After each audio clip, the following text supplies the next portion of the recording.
दोस्तों, यह कहानी बड़ी ही शिक्षाप्रद, महत्वपूर्ण और ज्ञानवर्धक है। मेरा आपसे निवेदन है कि कहानी के अंत तक हमारे साथ में जरूर बने रहें। एक समय की बात है, भगवान बुद्ध अपने शिष्यों को उपदेश दे रहे थे। तब उनके किसी शिष्य ने उनसे यह 3 सवाल किए। पहला सवाल, कौन किसके भाग्य का खाता है? दूसरा सवाल, संसार का सबसे बड़ा बलवान कौन है? तीसरा सवाल, जो अपनी बात से मुकर जाता है उसका अंत में क्या अंजाम होता है? तब गौतम बुद्ध कहते हैं, तुम्हारे यह तीनों ही प्रश्न बहुत ही महत्वपूर्ण हैं, क्योंकि इन तीनों प्रश्नों के उत्तर हर मनुष्य को जानना जरूरी होता है। इसलिए मैं तुमको एक कहानी सुनाता हूं। उस कहानी में तुमको तुम्हारे इन तीनों प्रश्नों के जवाब मिल जाएंगे। कृपया तुम इस कहानी को ध्यान लगाकर सुनना। एक जंगल में एक विशाल बरगद का पेड़ था। उस पेड़ पर एक बाज पक्षी रहता था। उस बरगद से थोड़ी ही दूर पर एक बिल था। उस बिल में एक सर्प रहता था। फिर एक दिन जैसे ही सर्प बिल से बाहर निकलने लगा तो उस सर्प को वह बाज पक्षी देख रहा था। जब सर्प बिल से बाहर निकलने लगा तो उसी समय बाज सर्प पर झपटा, परंतु सर्प अपने बिल से अधिक बाहर नहीं निकला था, इसलिए वह वापस बिल में चला गया। फिर थोड़ी देर बाद सर्प ने अपना मुंह बिल से बाहर निकाला और देखने लगा कि बाज पक्षी यहीं पर है या कहीं पर चला गया। फिर वह बाज पक्षी दोबारा उस सर्प पर झपटा, परंतु वह फिर से वापस अपने बिल के अंदर छुप गया। जैसे ही सर्प अपने बिल से बाहर निकलने का प्रयास करता तो बाज उस पर हमला करता और उसे उठाकर ले जाने की कोशिश करता। बाज मन में सोच रहा था कि जब भी तू बाहर निकलेगा तो मैं तुझे अपना भोजन बना लूंगा, और सर्प उस बाज के डर से बिल में छुपा रहता है। जब सर्प को उस बिल में रहते हुए काफी समय हो जाता है तो सर्प मन में विचार करने लगता है कि यदि राजा विक्रम कहीं से आ जाए तो वह दूसरों के कष्टों का हरण करते हैं, और राजा विक्रम ही ऐसे हैं जो मुझे इस बात से बचा सकते हैं। राजा विक्रम को याद करता हुआ सर्प उस बिल में छुपा रहता है, और जो भी उस मार्ग से निकल कर जाता तो उससे सर्प कहता कि भाई, कोई मेरी बात राजा विक्रम तक पहुंचा दो, या मुझे राजा विक्रम से मिला दो तो मैं उसका जीवन भर एहसानमंद रहूंगा। फिर एक दिन राजा विक्रम, जो दूसरों के दुखों को दूर करते थे, वह जंगल में जा रहे थे और उसी मार्ग से निकल कर जा रहे थे। तभी सर्प को पता चला कि रास्ते से कोई जा रहा है, तो वह सर्प बिल के अंदर से ही कहने लगा, भाई, कोई मुझे राजा विक्रम से मिला दो तो मैं उसका जीवन भर एहसानमंद रहूंगा। यह बात जब राजा विक्रम ने सुनी तो राजा विक्रम कहने लगे, क्यों भाई, आपको राजा विक्रम से क्या काम है? तब सर्प कहने लगा, देखो भाई, राजा विक्रम दूसरों के दुखों का हरण करते हैं और मैं बहुत दिनों से इसी बिल में पड़ा हुआ हूं। मैं बहुत दुखी हूं। जब मैं इस बिल से बाहर निकलता हूं तो इस वृक्ष पर एक बाज पक्षी का निवास है, और वह बाज मुझ पर उसी समय हमला करता है। इसलिए मैं इस बिल से बाहर नहीं निकलता हूं और ना ही मुझे कुछ खाने को मिलता है। मैं ऐसे ही इस बिल में पड़ा हुआ हूं, ऐसे ही अपना जीवन व्यतीत कर रहा हूं। राजा विक्रम कहने लगे कि हे सर्पराज, मैं ही राजा विक्रम हूं, बताओ तुम्हारे कष्ट का निवारण कैसे करूं? तब सर्प कहने लगा, हे महाराज, जैसा आपको उचित लगे वैसा ही कीजिए, लेकिन मेरा इस बात से पीछा छुड़ा दीजिए, नहीं तो यह एक दिन मुझे मार डालेगा। तब राजा विक्रम कहने लगे, हे सर्पराज, तुम कहो तो मैं तुम्हें इस वन से कहीं दूर छोड़ दूं। सर्प कहने लगा, महाराज, जब आप मुझे दूर छोड़ने जाओगे तो यह बाज हमें देख लेगा और यह वहीं पर जाकर फिर से बैठ जाएगा, और मौका मिलते ही यह मुझे मार डालेगा। हे राजन, आप मुझे कुछ समय के लिए आपके अंदर में बिठा लीजिए। आप अपने पेट में बैठने के लिए मुझे स्थान दे दीजिए।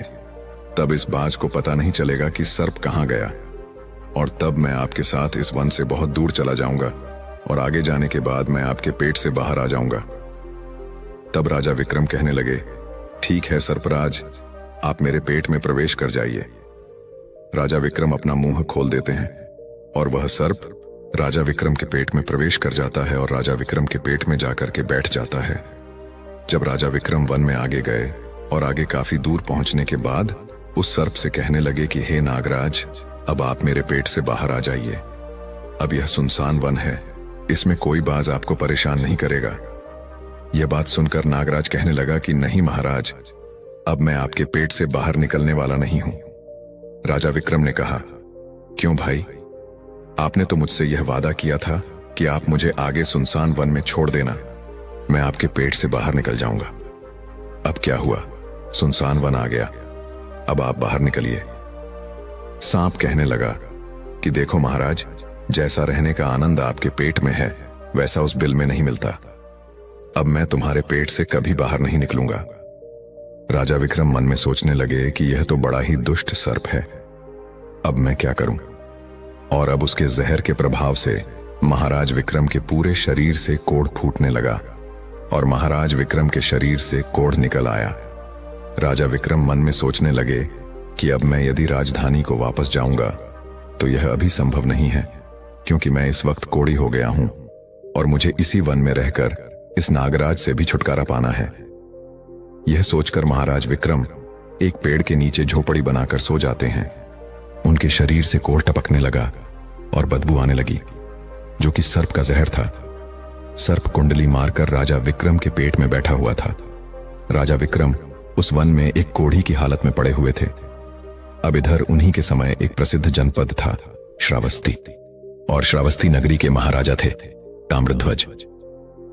महाराज ताम्रध्वज की 3 पुत्रियां थीं और राजा ताम्रध्वज बड़ा अहंकारी और बड़ा ही अभिमानी राजा था।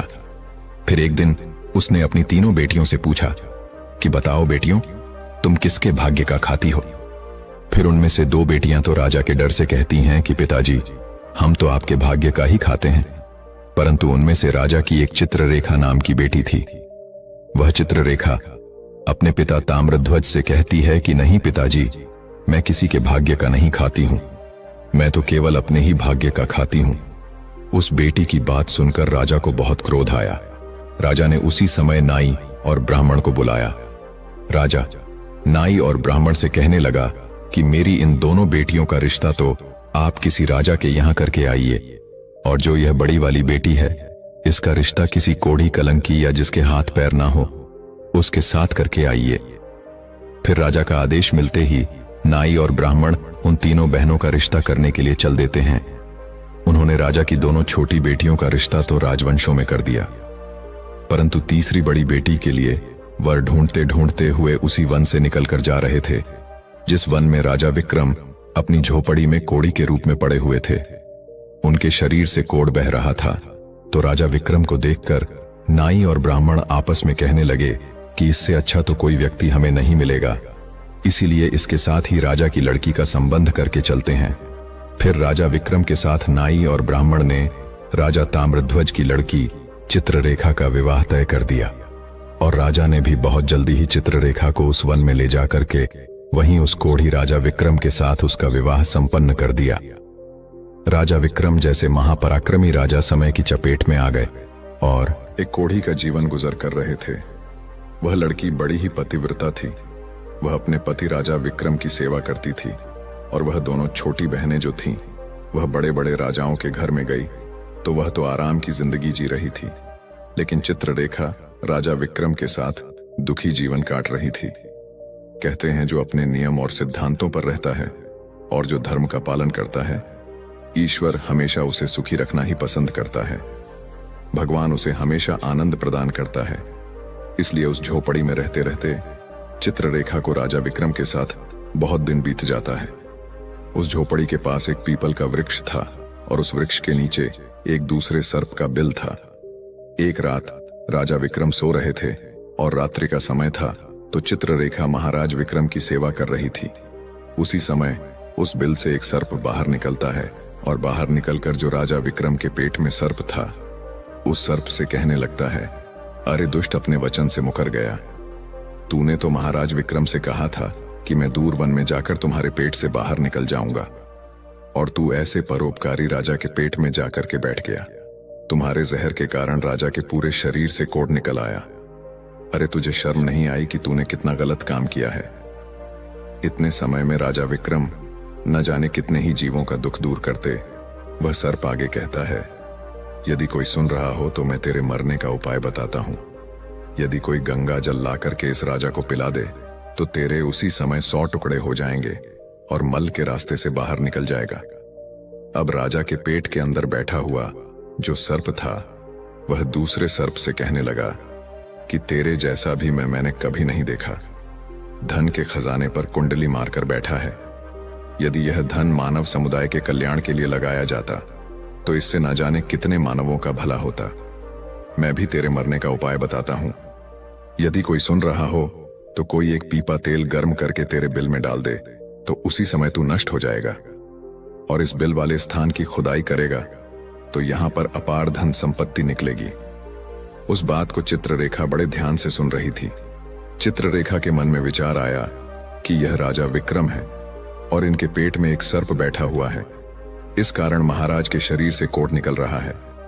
तो वह बेचारी चित्ररेखा एक ऋषि के आश्रम पर पहुंचती है और उन ऋषि से अनुरोध करती है कि महात्मा, मुझे एक गिलास गंगा जल की आवश्यकता है। ऋषि ने कहा, बेटी तुम कौन हो और गंगा जल का क्या करेगी? तो वह चित्ररेखा कहने लगी कि हे मुनिवर, मैं राजा ताम्रध्वज की बेटी चित्ररेखा हूं और मेरे पति के लिए मुझे दवा के रूप में गंगा जल चाहिए। उस ऋषि ने उसे एक गिलास गंगा जल दे दिया। अब चित्ररेखा गंगा जल लेकर जल्दी ही महाराज विक्रम के पास पहुंच गई और पहुंचकर महाराज विक्रम से कहने लगी कि महाराज, यह दवाई है, आपके कोढ़ को सही करने के लिए आप इसे ग्रहण कीजिए। राजा विक्रम उस गंगा जल को पी गए और जैसे ही राजा विक्रम ने उस गंगा जल का पान किया तो उस सर्प के उसी समय 100 टुकड़े हो गए। जो सर्प पेट में था वह सर्प नष्ट हो गया। वह धीरे धीरे राजा के शरीर से मल के रास्ते से बाहर निकल आया। अब तो राजा का कोढ़ भी धीरे धीरे सही होने लगा और कुछ ही दिनों में राजा का कोढ़ बिल्कुल ठीक हो गया। राजा का पूरा उपचार हो गया। राजा पहले की तरह स्वस्थ हो गए। फिर एक दिन राजा विक्रम से चित्ररेखा कहने लगी, हे महाराज, मैं एक स्त्री हूं, इसलिए शहर में नहीं जा सकती हूं। आप शहर में जाइए और एक तेल का पीपा लेकर आ जाइए। राजा विक्रम कहने लगे कि चित्ररेखा, उस तेल का तुम क्या करोगी? चित्ररेखा ने कहा, महाराज, आप पहले तेल का पीपा लेकर आइए, फिर मैं आपको बताऊंगी। फिर चित्ररेखा की बात सुनकर राजा विक्रम बाजार में जाते हैं और वहां से एक तेल का पीपा लेकर आते हैं। फिर चित्ररेखा वहां आग जलाती है और उस आग पर उस तेल को गर्म करती है और गर्म करके उस सर्प के बिल में खाली कर देती है। जैसे ही उस बिल में वह गर्म तेल डाला गया तो सर्प की मृत्यु हो गई। तब राजा विक्रम से चित्ररेखा कहने लगी कि महाराज, अब इस स्थान को खोद दीजिए। तब फिर राजा विक्रम ने जब उस स्थान की खुदाई की तो वहां से अपार धन संपत्ति निकली। चित्ररेखा कहने लगी, महाराज देखिए, मैं जानती हूं कि आप जय नरेश राजा विक्रम हैं, परंतु मेरे पिता ने मेरा अपमान किया है और मुझे एक कोढ़ी को दिया था, परंतु मैं मेरे भाग्य का खाती हूं, इसलिए इसी स्थान पर मेरे पिता का जो महल है उससे अच्छा महल बनना चाहिए। राजा विक्रम कहने लगे, चित्ररेखा, तुम कैसी बातें कर रही हो? हम नरेश हैं, भला यहां पर महल क्यों बनाएंगे? आप उज्जैन नगरी को चलिए। परंतु राजा विक्रम के कहने पर भी चित्ररेखा नहीं मानी। फिर राजा विक्रम ने उस वन में एक शानदार महल का निर्माण करवाया।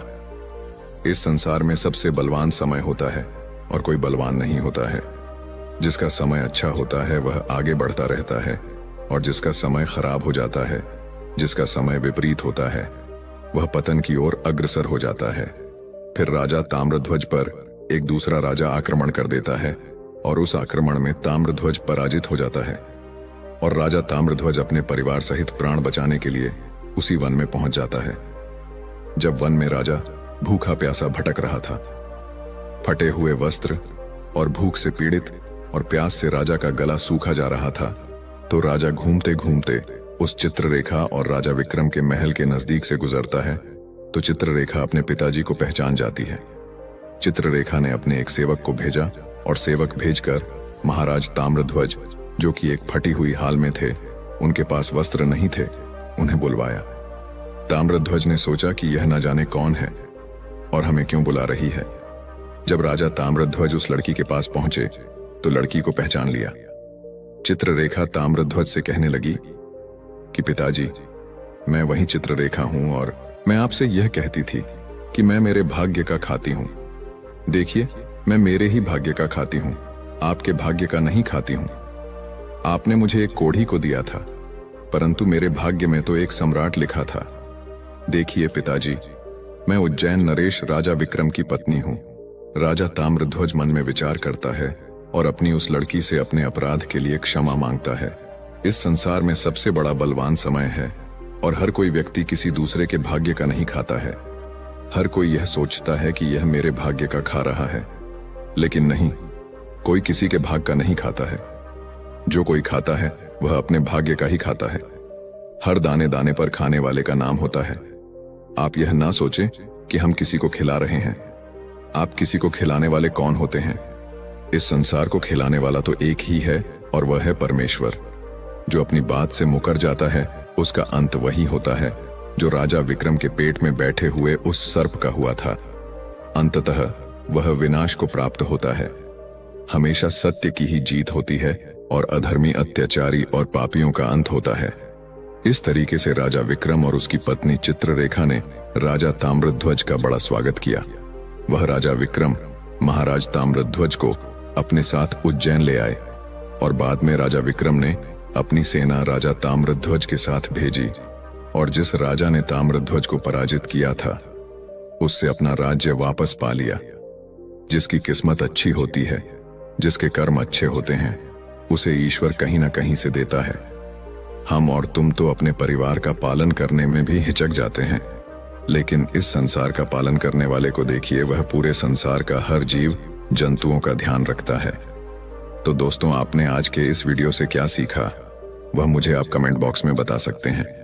इसी के साथ में उम्मीद है कि आपको आज की वीडियो पसंद आई होगी, तो इस वीडियो को उस इंसान को शेयर करें जिससे यह कहानी सुनने की जरूरत है, और उसी के ठीक बाद चैनल को सब्सक्राइब करें। तो चलिए फिर मिलते हैं ऐसी